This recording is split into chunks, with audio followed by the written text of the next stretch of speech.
Audio recording for this meeting has begun. Welcome to ASCE Student Chapter Webinar Series number 9, Holding a Successful Meeting.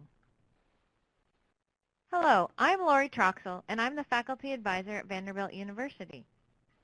And I am Gerarda Shields, Department Chair at New York City College of Technology. And we both serve on the ASCE Committee on Student Members. ASCE student chapters hold several different types of meetings. In this webinar, we discuss how to have a general body meeting for students. At this type of meeting, students can focus on a social activity or a speaker or both.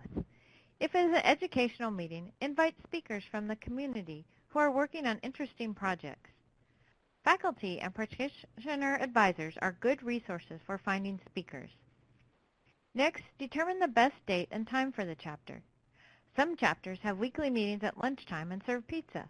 Others have monthly meetings in the evening with a dinner. Determine what works best for your students. Gerarda, what do you recommend students do next?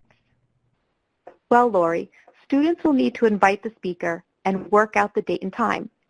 Students can then reserve a location for the meeting.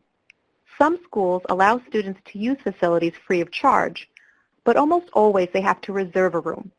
If food is going to be ordered, determine the budget and what type of food to order. After these details are worked out, then students will want to promote the event through emails. If it is determined that posters or flyers are helpful, then those can be made also.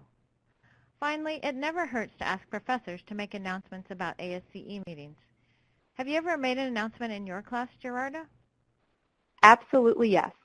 This is one of the best ways to get the word out. I also would want to say that even though the primary audience will be students, it is a good idea to invite faculty, graduate students, and your practitioner advisor.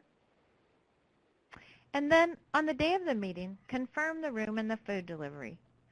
One student needs to do some research on the speaker and give a nice bio of the speaker for the introduction. Be sure to thank the speaker also. Take attendance at the meeting for use in the annual report. Do you have anything else to add, Gerarda? Yes, one important thing. Clean up the room after you use it.